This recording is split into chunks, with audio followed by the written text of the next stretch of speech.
Buenas tardes. El último tema que les quedaba debiendo, perdón por el retraso, es sistema respiratorio.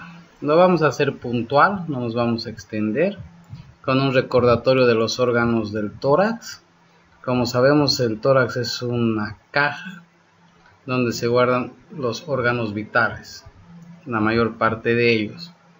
Como podemos ver aquí, los pulmones que se encuentran a ambos costados tapan parcialmente al corazón, que se encuentra en la parte central.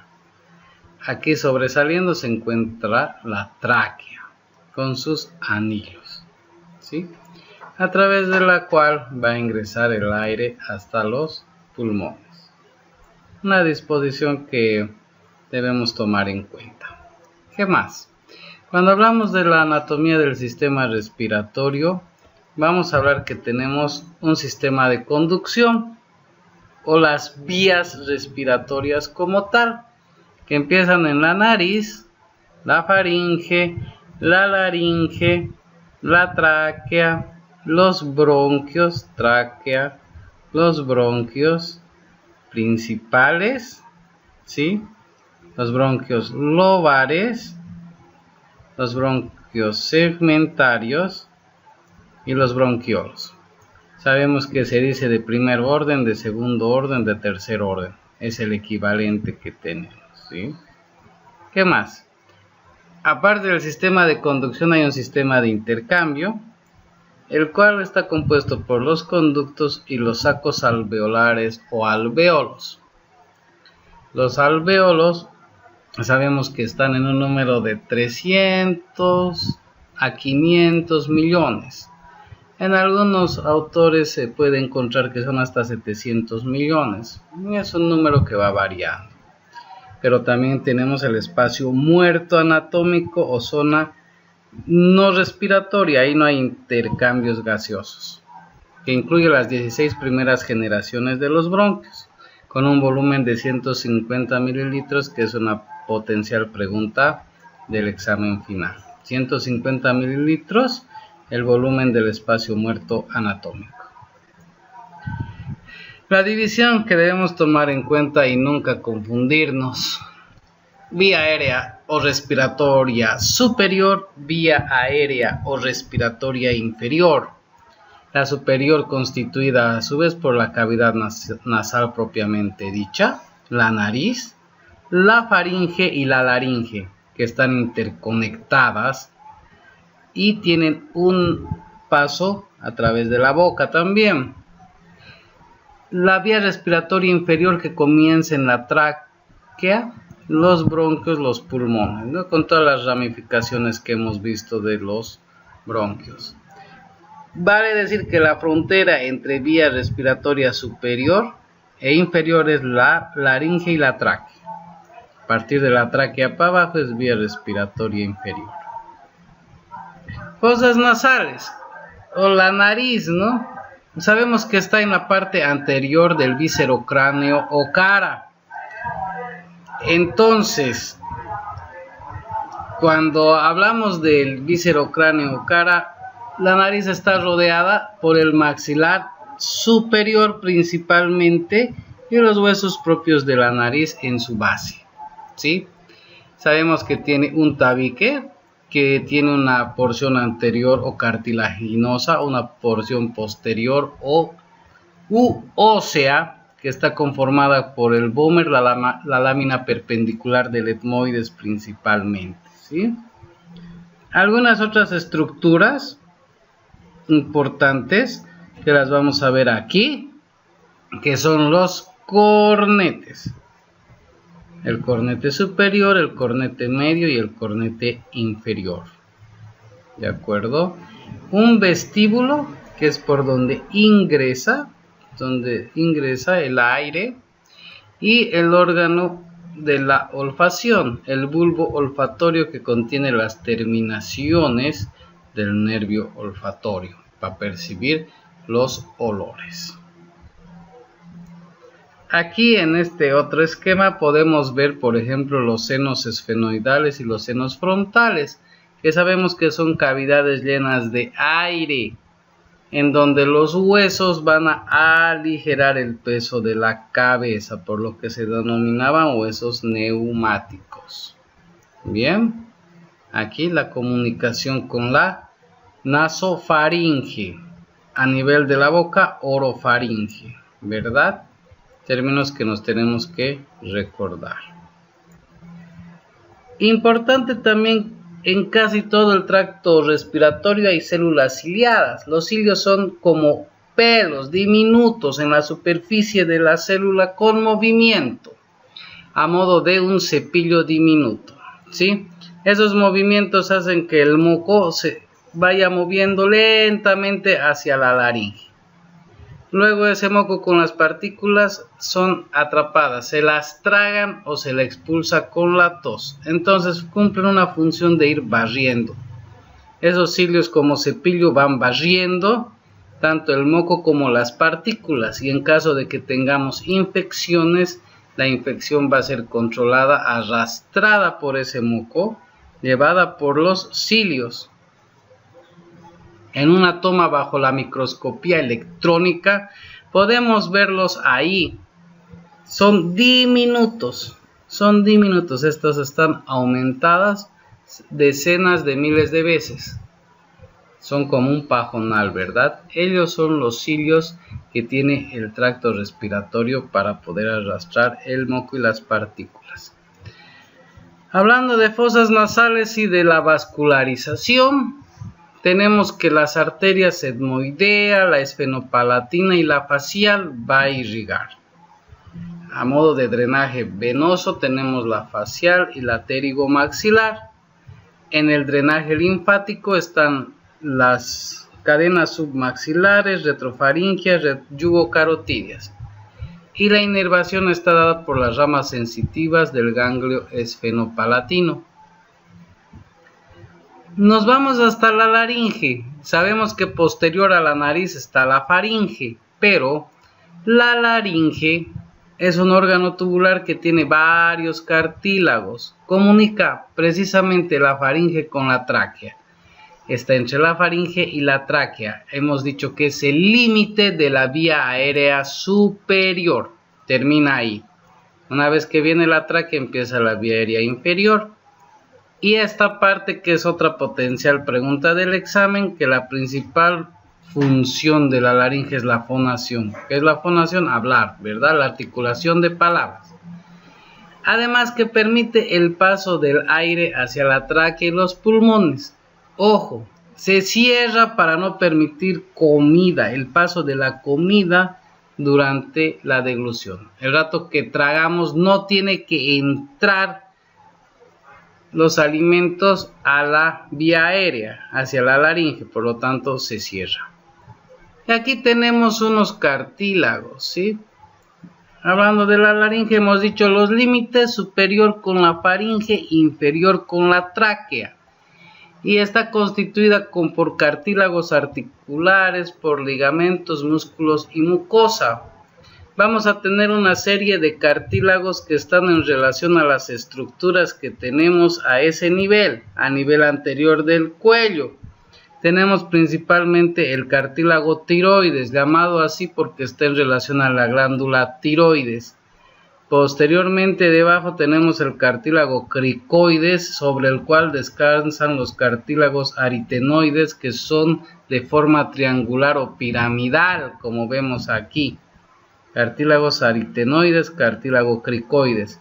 Este de aquí, a modo de paleta, de abanico, como quieran verlo, de chupete, es la epiglotis, el que sirve de tapita el momento en que vamos a tragar y se va a cerrar. Aquí está. ¿Ven? Aquí están.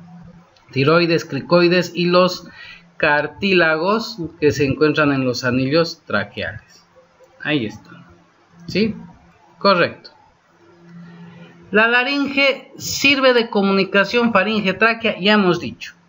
Ahí adentro se encuentra la glotis y en la glotis están las cuerdas vocales.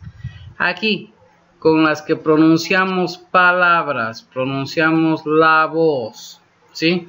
Aquí tenemos otra vez los cartílagos que hemos mencionado, la tapita, las cuerdas vocales, abierta, cerrada. En esa glotis, como hemos dicho, están las cuerdas vocales, producen la voz al vibrar por presión del aire expirado. Al salir, ¿sí? Se mantiene abierto en la respiración normal. Aquí están abiertas, aquí cerradas. Aquí tenemos una vista con el laringoscopio, un instrumento de la otorrinolaringología, en donde podemos ver este grueso de aquí es la tapa. ¿Quién es la tapa? La epiglotis. Toda esta región de aquí es la glotis, la epiglotis. Estos amarillos que podemos ver son las cuerdas vocales verdaderas. Alrededor de las mismas están las cuerdas vocales falsas, ¿sí? Estructuras que no tenemos que olvidarnos. La vascularización está dada por la arteria laríngea craneal o superior, que es rama de la tiroidea craneal o superior, rama de la carótida externa a su vez. La arteria laríngea inferior, que es rama de la tiroidea inferior o caudal, que es rama de la arteria subclavia. ¿De acuerdo? Inervación con el nervio laríngeo superior en su rama interna y externa, el nervio laríngeo inferior con su o si no con la rama recurrente. Ojo con este nervio laríngeo recurrente. Es uno de los que está encargado especialmente de la pronunciación de palabras, de las cuerdas vocales. Este nervio es un potencial peligro de ser, tiene el potencial peligro de ser cortado en la cirugía de tiroidectomía, cuando se extrae la glándula tiroides, en caso de cáncer sobre todo. Los cirujanos deben ver de no cortarlo porque la persona queda prácticamente sin poder hablar. Los linfáticos, los ganglios supraglóticos y ganglios infraglóticos, que son de las ramas de las cadenas ganglionares de la yugular interna. Al hablar de la tráquea, aquí vemos una estructura y vemos su bifurcación.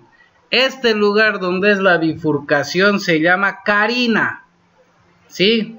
Como el nombre de carina, ¿verdad?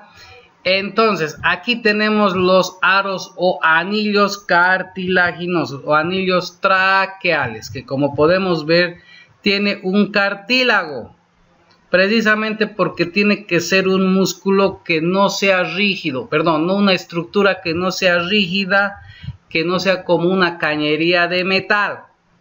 ¿Por qué? Principalmente porque por detrás está el esófago, y el esófago hace movimientos peristálticos al deglutir. Si por delante tuviera una cosa dura, sencillamente esos movimientos no se podrían realizar adecuadamente y pueden haber problemas. Otra cosa es que en el paso del aire tiene que haber una capacidad de expansión para que pueda hacerse de una manera adecuada. La tráquea es la vía aérea principal de los pulmones, se divide en dos grandes ramas, los bronquios, que canalizan el aire a uno de los dos pulmones. Se ramifican como un árbol, eso ya sabemos, ¿no? En bronquios, de primer, segundo, tercer orden, los bronquiolos, hasta llegar a los alvéolos, ¿sí? ¿Qué más? La tráquea, ya habíamos dicho, va de la laringe a los bronquios, es cartilaginoso y membranoso. También se le llama traquearteria, ¿sí? Está comprendida entre la laringe y los bronquios. Va como tercera vez que recalcamos.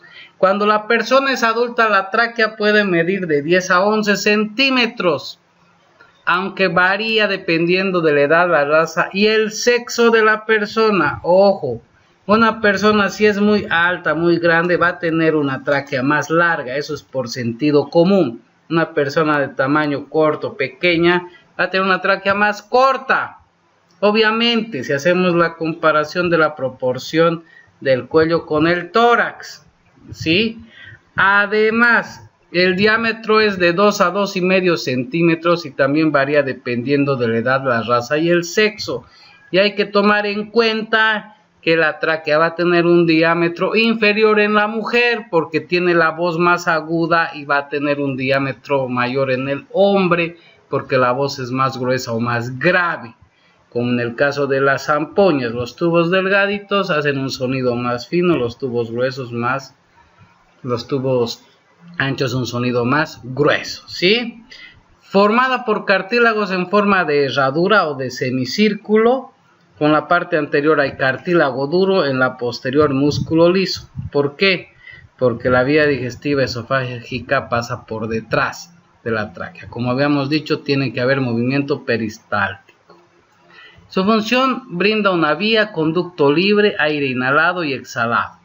La tráquea se divide al llegar a los pulmones, como habíamos dicho, la bifurcación, que se llama carina. El lado izquierdo es más pequeño que el derecho. El izquierdo tiene 1,5 centímetros de diámetro y el derecho 2. ¿Por qué? Porque el pulmón izquierdo posee solo 2 lóbulos y el derecho 3. Entonces, por sentido común, tiene que ser el izquierdo más pequeño. ¿Qué más? La tráquea tiene las arterias tiroidea superior e inferior, bronquiales, diafragmáticas superiores. ¿Sí? Son las arterias de la irrigación. Las venas, la vena ácidos. Los linfáticos, recurrente y ramas plexo simpático y pulmonar. Cuando hablamos de los pulmones, son órgano par, los más importantes, aspecto de cono o pirámide, como habíamos dicho, de base inferior, vértice superior, tienen un tejido esponjoso, color rosa grisáceo y ocupan casi todo el tórax. Alrededor de 300 millones de alvéolos, como habíamos dicho, van variando según muchos autores, o va a depender de la fuente que veamos, hasta 700 millones dicen en otro lado. Tiene una superficie de alrededor de 140 metros cuadrados en adultos, como la superficie de una cancha, no pista, cancha de tenis. O sea, 140 metros comprimidos, ¿no? Esa es la superficie que tiene con todos los alvéolos que tiene. La capacidad pulmonar depende de la edad, peso y sexo, en el rango de 4.000 a 6.000 centímetros cúbicos. Estamos hablando que los pulmones tienen una capacidad de entre 4 y 6 litros de aire. Lo que quiere decir que dependiendo también del tamaño de la persona van a tener mayor capacidad, como es el caso de los nadadores olímpicos.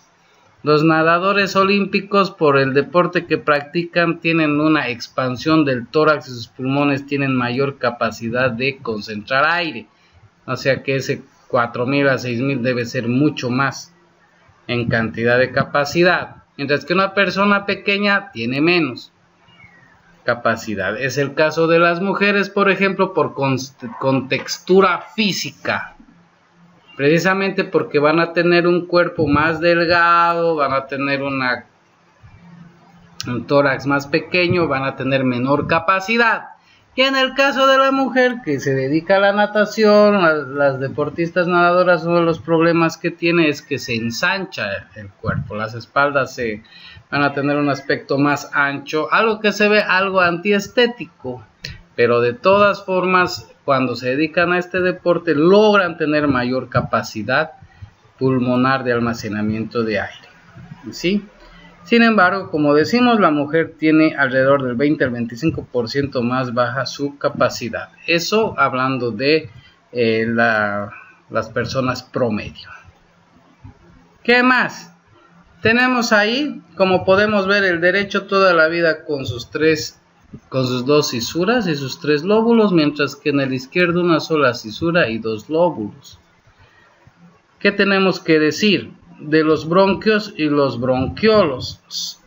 Son diversas ramificaciones del interior del pulmón que terminan en unos sacos que se llaman alvéolos pulmonares, que tienen sus bolsas más pequeñitas, o vesículas pulmonares, que rodean una multitud de capilares por donde pasa la sangre, y ahí se intercambia el oxígeno y el CO2.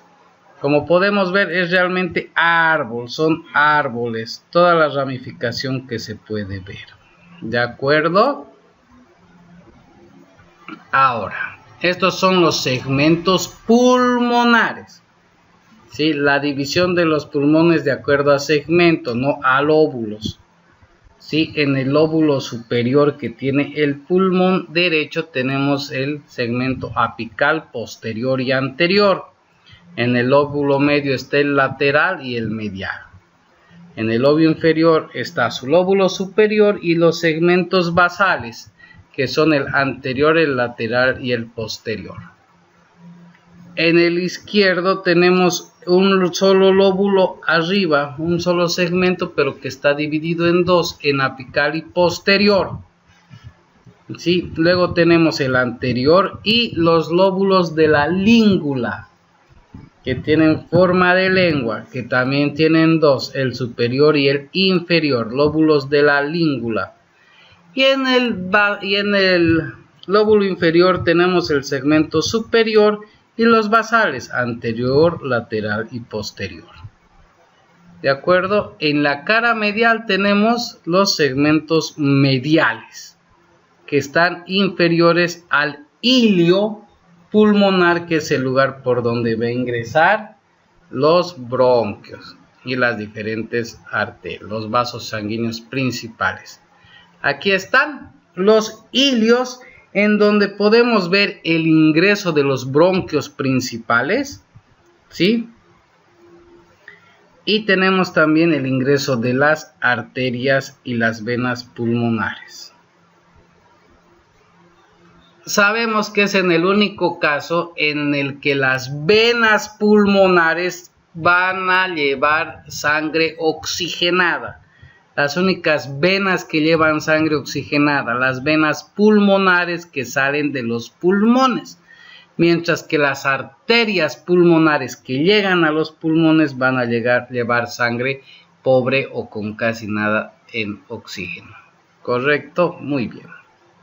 Aquí están los alvéolos, que son unos sacos, ¿sí? Que están al finalizar la vía aérea, en donde llega hasta ahí el oxígeno y a través de los capilares ocurre el intercambio gaseoso. Se van a salir las moléculas de CO2 y van a recibir las moléculas de oxígeno, ¿sí? Aquí están. Están rodeados por los capilares, por las vénulas y arteriolas. Entonces, el dióxido de carbono que traía la sangre pasa al aire. La sangre venosa se convierte en arterial mediante la hematosis, que no debemos olvidarnos. Cuando el aire llega a los alvéolos, el oxígeno que lleva atraviesa las paredes y pasa a los glóbulos rojos de la sangre, ¿sí? Entonces, ¿sí? Transporte de los gases. El oxígeno tomado en los alvéolos pulmonares es llevado por los glóbulos rojos de la sangre hasta el corazón y se distribuye por las arterias a las células del cuerpo. El dióxido de carbono es recogido en parte por los glóbulos rojos y parte por el plasma. Ojo, el CO2 que botan los tejidos no se va solo con los glóbulos rojos, también lleva la sangre en la parte líquida, ¿sí? Llega por las venas cavas al corazón y de ahí vuelve a los pulmones para que sea oxigenado y se vaya al exterior. Sí, aquí está. Esa es la respiración celular. El oxígeno que se toma en los alvéolos pulmonares se transporta por los glóbulos rojos de la sangre a todas las células del cuerpo. Esas células toman el oxígeno y lo utilizan para quemar alimentos, producir energía y calor, o sea, el metabolismo. Y el dióxido de carbono de desecho recoge la sangre transportado a los pulmones y expulsado al exterior. Viene la arteria con la sangre oxigenada, viene, lo reparte a las células. Las células a su vez van a botar el CO2 y se va a ir por las venas hasta las cavas. Aquí está en un esquema más molecular. Estos blancos son glóbulos que han venido con su oxígeno. Esos blanquitos son el oxígeno. Los reparten. Y esos negros a su vez son moléculas de CO2 que son arrojados al plasma. y algunos también son cargados por el glóbulo rojo, pero se tienen que regresar al corazón para ser oxigenada en el pulmón, ¿sí? Y aquí tenemos los dos tipos de circulación, ¿sí? Tenemos la circulación pulmonar o circulación menor, ya a la derecha, y la circulación sistémica o circulación mayor a la izquierda. El lado derecho del corazón bombea sangre en torno al sistema pulmonar para que se oxigene, y el lado izquierdo del corazón bombea la sangre a todas las partes del cuerpo a través de la circulación sistémica o mayor. La sangre pobre en oxígeno es azul y la oxigenada es roja. No tenemos que olvidarnos nunca, a la aurícula derecha a través de las venas cava superior e inferior llega la sangre desoxigenada de todo el cuerpo. La vena cava superior recoge la parte del encéfalo, del cuello del encéfalo, las estructuras superiores del cuerpo. La vena cava inferior va a llevar la sangre desoxigenada de todo el resto del cuerpo hacia abajo.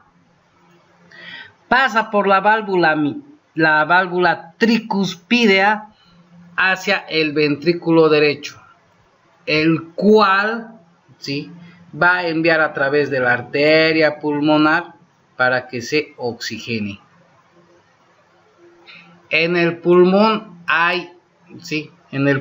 se hace la circulación menor y a través de las venas pulmonares regresa la sangre a la aurícula izquierda para que por la válvula bicúspide o mitral llegue al ventrículo izquierdo, quien manda a todo el cuerpo la circulación. Eso no nos vamos a olvidar, es parte de circulatorio, pero el papel que desempeña el pulmón es oxigenar la sangre, recibir la sangre sin oxígeno desde el ventrículo derecho y enviar la sangre con oxígeno hasta la aurícula izquierda. El aire alveolar seco tiene 5% de anhídrido carbónico, 15% de oxígeno y 80% de nitrógeno. Pregunta potencial del examen. Cuando hablamos de hipoxemia es la disminución de la presión arterial de oxígeno abajo de 80 milímetros de mercurio. Hipoxia es la disminución de la presión arterial de oxígeno a nivel celular, mientras que la insuficiencia respiratoria es la baja de la presión arterial de oxígeno por debajo de 60 milímetros de mercurio. Aquí está una vista de los bronquios, como habíamos dicho, ¿sí? Los bronquios, cómo viene la bifurcación, y se van 3 para el pulmón derecho y 2 para el izquierdo. Habíamos visto eso, por eso un grosor más grande en relación al otro, que no nos debemos olvidar. Aquí está, como podemos ver, la bifurcación. Aquí está en una tomografía colores, como podemos ver, primario, secundario, terciario, o de primer orden, de segundo orden, tercer orden. Es prácticamente un árbol el que se tiene con ramificaciones en los pulmones, ¿sí? Las pleuras, que son las membranas serosas mesodérmicas, recubren ambos pulmones, mediastino, diafragma, parte interna del tórax. Es decir, la pleura no va a envolver al pulmón y pare de contar. También está en relación al mediastino, al diafragma y a la parte interna del tórax, ¿verdad? La parte interna de las costillas. Hay dos, la parietal, que está en contacto con la caja torácica, precisamente con la parte interior de las costillas, y la visceral, que es la que está en contacto directo con los pulmones, con los órganos, ¿sí? Entre ambas pleuras está la cavidad pleural, que tiene un líquido casi capilar, súper delgado, el cual tiene un volumen normal de 0,1 a 0,2 mililitros por kilogramo de peso. Es decir, que si yo soy una persona de 70 kilos, va a haber más o menos 7 mililitros de líquido pleural. Es un espacio en donde a veces hay los derrames pleurales, que dependiendo su contenido pueden ser como el kilotórax, el hidrotórax. A veces hay aire, se forma un neumotórax, dependiendo lo que se pueda acumular, ¿verdad? Ahí está. Y podemos ver los senos costodiafragmáticos o costofrénicos, ¿sí? La disposición que tenemos de los pulmones y de las pleuras. Aquí tenemos algunos de las siluetas cuando vemos una radiografía normal, ¿de acuerdo? Nos interesa ver que los pulmones no estén congestivos. Este color blanquecino que tenemos aquí, que no se expanda a lo largo de todo el tórax, porque podemos ver que están congestionados, puede haber la diseminación de alguna infección. Este color negro muchas veces puede representar un hemotórax, dependiendo del lugar en el que está. Aquí tenemos la silueta diafragmática, que es el diafragma que está por debajo de los pulmones, que muchas veces está por encima en alguno de los dos. Eso hace que la respiración se dificulte. En algunos casos en las personas obesas puede pasar eso. Y tenemos algunas siluetas, como por ejemplo vemos aquí, la silueta de la aorta, ¿sí? Aquí está. Tenemos que ver que no hayan congestiones, que esté todo de una manera armónica. Aquí tenemos una tomografía en un corte transversal, ¿sí? En donde se puede ver que las diferentes ramificaciones no muestran una congestión y se muestra la presencia de algún cuerpo extraño. Aquí están los cilios pulmonares, a través del cual están ingresando los bronquios principales, que si podemos ver algunos son más gruesos y luego ya van adelgazando dependiendo del orden que tengan. ¿De acuerdo? Muy bien. Entonces este ha sido el último tema que hemos enviado para anatomía. Queda uno para fisiología.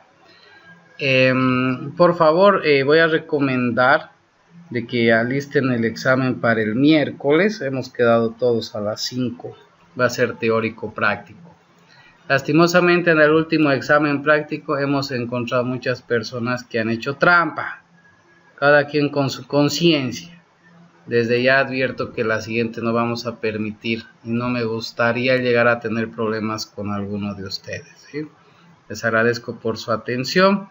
Vamos a estar comunicando cualquier cosa al grupo, ¿sí? Muchas gracias, buenas tardes.